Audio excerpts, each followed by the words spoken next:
নমস্কার বন্ধুরা। এসএসসি নিয়োগ সংক্রান্ত 26,000 চাকরি বাতিল মামলার একটি গুরুত্বপূর্ণ আপডেট আমরা পাচ্ছি। আপনারা জানেন যে হাইকোর্টের রায়কে চ্যালেঞ্জ করে রাজ্য এবং স্কুল সার্ভিস কমিশন এবং কিছু চাকরিহারা প্রার্থী সুপ্রিম কোর্টে এসএলপি দাখিল করেছে এবং গতকাল তার শুনানি হয়েছে। মূল যে প্রশ্ন সেটা হচ্ছে যে এই 26,000 যে শিক্ষক তার মধ্যে থেকে যোগ্য অযোগ্য কীভাবে বাঁচবেন।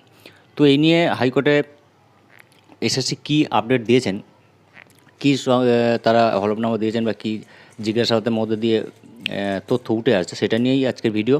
তো চলুন আমরা দেখে নিই। আপনারা অবশ্যই চ্যানেলটিকে সাবস্ক্রাইব করে দিন এবং সম্পূর্ণ ভিডিওটি দেখুন, ভিডিওটি লাইক করে শেয়ার করে দিন।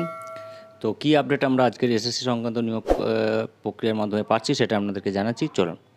তো যেটা বলা হচ্ছে যে এসএসসির 26,000 চাকরিহারা শিক্ষকের মধ্যে থেকে যোগ্য অযোগ্য কীভাবে বাঁচবে কমিশন। বাতিল প্যানেল থেকে যোগ্য অযোগ্য বাঁচতে মোট 5টি পন্থার কথা কমিশন ভাবছে বলে সূত্রের খবর। তবে পুরো প্রক্রিয়া সম্পূর্ণ করে প্যানেল তৈরি করতে কয়েক মাস লেগে যাবে। চলুন আমরা বিস্তারিতভাবে জেনে নিই। যেটা জানা যাচ্ছে যে এসএসসি মামলায় হাইকোর্টের রায় চাকরি হারা প্রায় 26,000 শিক্ষক। 2016 সালের পুরো প্যানেলকেই নাল অ্যান্ড ভয়েড ঘোষণা করেছে হাইকোর্ট। হাইকোর্টের এই রায়ের বিরুদ্ধে সুপ্রিম কোর্টে দায়ের হয়েছে মামলা। হাইকোর্টের নির্দেশকে চ্যালেঞ্জ করে সুপ্রিম কোর্টের দ্বারস্থ রাজ্য, মধ্যশিক্ষা পর্ষদ ও চাকরিহারারা। এখন সোমবার সুপ্রিম কোর্টের সওয়াল জবাবের সময় অন্যতম প্রধান প্রশ্ন ছিল কীভাবে যোগ্য এবং অযোগ্য বাছাই হবে, যোগ্য অযোগ্য বাছতে কী করা যেতে পারে।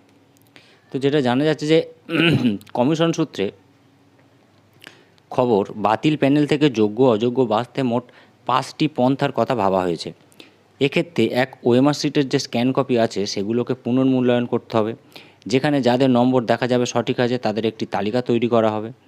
2, এরপর সেই তালিকায় ক্যান্ডিডেটদের দেখে তাদের একাডেমিক স্কোরের কাগজপত্র কমিশনের ওয়েবসাইটে থাকা তথ্যের সঙ্গে মিলিয়ে দেখতে হবে। 3 নম্বর যেটা বলা হচ্ছে, এরপর ক্যান্ডিডেটদের পার্সোনালিটি টেস্টের যে নম্বর কমিশনের কাছে আছে তা ব্যবহার করে চূড়ান্ত তালিকা তৈরি করতে হবে।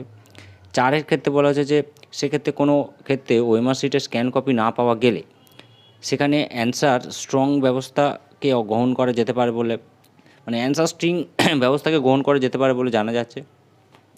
এবং 5 নম্বর, তবে বিশেষজ্ঞরা মনে করছেন এই পুরনো প্রক্রিয়া সম্পূর্ণ করে নতুন প্যানেল তৈরি করতে কয়েক মাস লেগে যাবে। প্রসঙ্গত, সুপ্রিম কোর্ট এসএসসি মামলায় হাইকোর্টের রায় স্থগিতাদেশ দেয়নি, বদলে সুপার নিউমারি পোস্ট নিয়ে প্রশ্ন তোলে রাজ্যকে। প্যানেল বহির্ভূত চাকরিকে জালিয়াতি বলে মন্তব্য করে শীর্ষ আদালত। সেই সঙ্গেই যোগ্য অযোগ্য কীভাবে বাছাই করা হবে তা নিয়ে সুপ্রিম কোর্টের প্রশ্নের মুখে পড়তে হয় রাজ্যকে। প্রধান বিচারপতি ডিওয়াই চন্দ্রচূড় বিস্ময় প্রকাশ করে বলেন, ওএমআর নষ্ট করা হয়েছে, প্যানেলের বাইরে থাকা প্রার্থী চাকরি পেয়েছেন, এ তো মস্ত বড় দুর্নীতি। তিনি প্রশ্ন করেন কেন সুপার নিউমেরারি পোস্ট তৈরি হলো। প্রধান বিচারপতি জানতে চান, ওএমআর যেখানে নষ্ট করা হয়েছে সেখানে যোগ্য অযোগ্য চিহ্নিত করা হবে কিভাবে। 6 মে পরবর্তী শুনানি।